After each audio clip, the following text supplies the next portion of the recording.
Okay, let's begin. I am Lanice Antoine Shelley, and I'll be your host through constructive, healing-based conversations designed to illuminate the adoptee, parents, and the adoption curious. We center the topics around community, mentorship, leadership, and healing, so you get a multi-dimensional view that is ultimately empowering.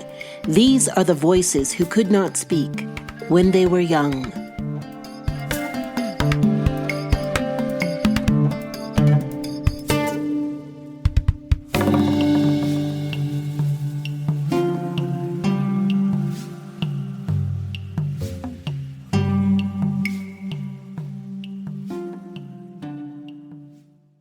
Hey y'all, if you've seen me on Instagram, I'm in my summer glow phase and I am unapologetic about it. My hair is luscious. Fun fact, I didn't start properly treating and doing my own hair until I was a grown adult because like many Black adoptees, no one showed me how to do my own hair. And because I love you all so much, I'm going to share with you my hair secret. I'm always on the lookout for things you'd love and things that will enhance your well-being inside and out. We Unique Cosmetics sent me their Moisture Lock pomade and scalp and hair therapy oil from their Metamorphosis line, and it's so decadent, light, and nourishing, fam. This has become a hair routine staple. It has a soft lemongrass scent that people comment on when I walk by or when they're doing my hair because now I have boho locks. They also sent me a 15% discount link for you to try their products and hair tutorial service. And Unique Cosmetics is Black owned and operated by a mother and daughter duo dedicated to helping the adoptee community. Check out the link in the show notes. And this is for all ages, fam. So tell your friends. So come on, embark on a hair-loving journey with We Unique World. From interactive workshops to premium products, they're all about empowering you to embrace your unique hair journey. Because remember, all hair is good hair, especially when it's healthy. Hello, happy Saturday. How are you? I've recovered from my bout of COVID, and now I have to survive allergy season. 2 years ago, I didn't get allergies at all. Now there's a tractor grinding through my sinuses while the trees blossom.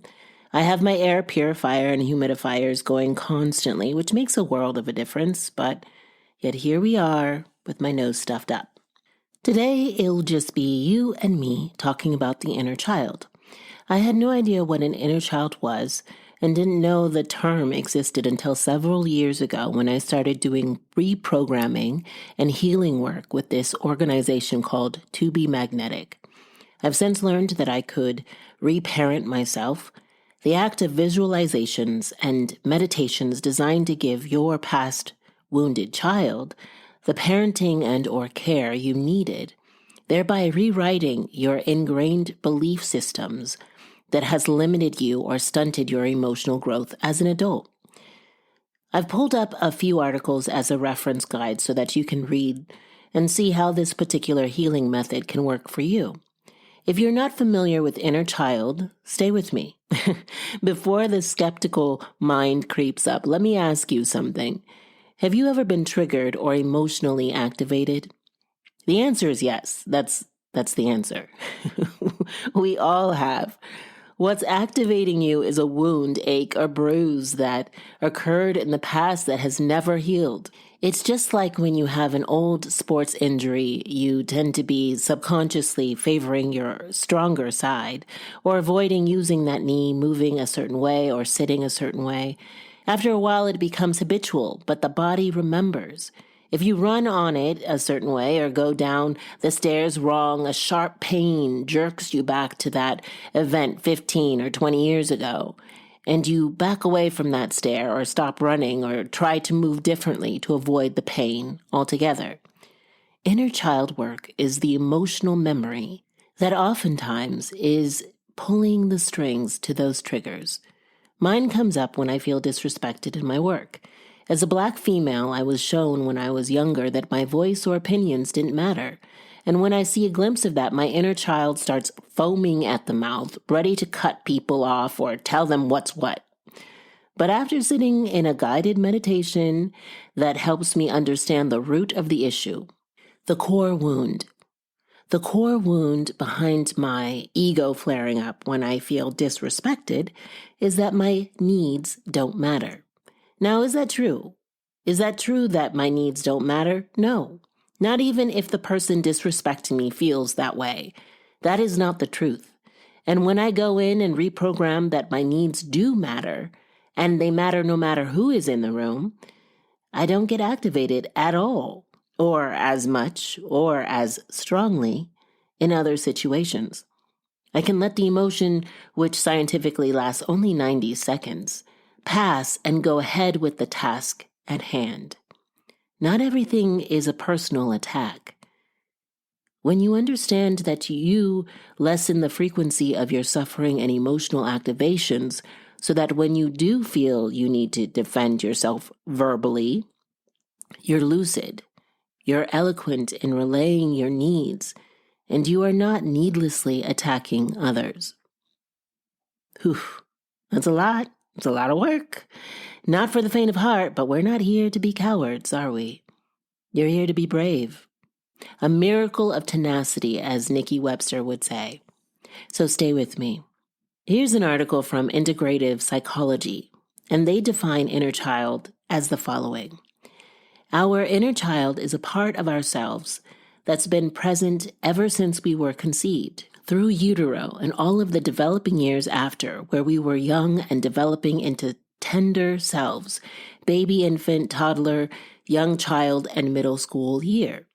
The inner child can often recall good experiences as well as childhood fears, traumas, neglect, or significant loss. It can be hard to pinpoint the exact event that is tugging at us, but we can start to notice our internal patterns that have left us a subconscious breadcrumb trail when we start to explore our inner world. You have an inner child. I have an inner child. We all do. The inner child is a part of our subconscious that has been picking up messages way before it was able to fully process what was going on mentally and emotionally. It holds emotions, memories, and beliefs from the past, as well as hopes and dreams for the future. I really love that definition. Now, ironically, the most formative years are between the ages of 0 through 8. Where we learn more than we'll ever learn in the forthcoming lifetime. I was adopted at 4. Some people have traced this work, the inner child work, back to Carl Jung. Dr. Joe Dispenza talks about healing the body with the mind. He opines, people wake up in the morning and they begin to think about their problems. The problems are circuits in the brain connected to people and certain times and places. And if the brain is a record of the past, the moment they start their day, they are already thinking in the past. Each one of those memories has an emotion. Emotions are the end product of past experiences. The moment they recall those problems, they suddenly feel unhappy, sad, they feel pain. How you think and how you feel creates your state of being. So the person's entire state of being when they start the day is in the past. If you believe your past has something to do with your destiny, and you can't think greater than what you feel, our feelings have become our meaning of thinking.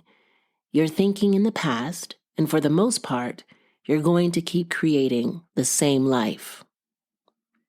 This is incredible. His work is incredible. I've been following him and reading up on him for years. He has endless clips on YouTube, podcasts, and books that you yourself can read and enjoy. My friends, it's understanding that all of these feelings, habits, ways of operating can be reprogrammed, can be healed, can be investigated. If you're feeling stuck in a life that feels like a rut, there is no forward momentum, the current is not beneath you anymore. This manifests in stale relationships, discontent with your appearance, your body, job, or daily routine. Your health is poor, either with a professional or through your own study. You can alter your existence for the better. I've included an article from Psych Central, 10 Exercises to Heal Your Inner Child. Go ahead and read that on your own. There are numerous ways to go about this, so if that doesn't resonate, feel free to investigate further.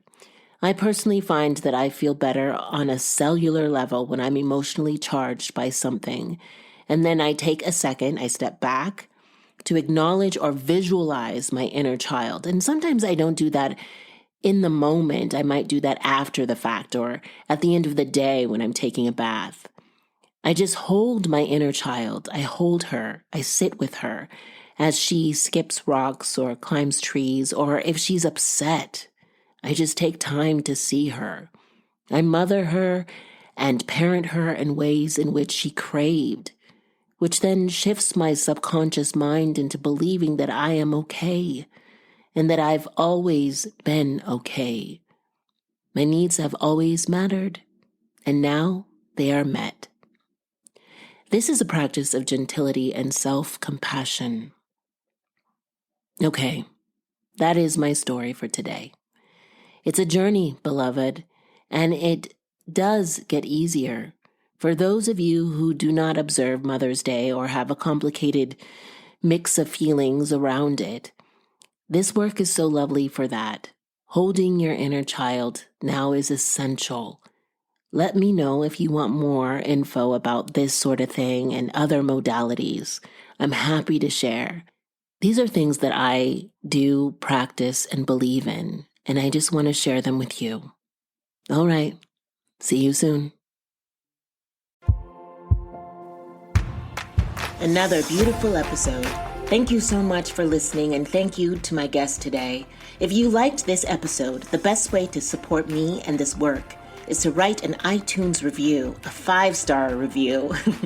This helps us reach the top of searches and helps more people to find us. And if you personally want to connect, please reach out on Instagram or Facebook. And I have some great resource material on my website at laniceantoineshelley.com. So go on over there too. Until next we meet, go gently and have courage, my love.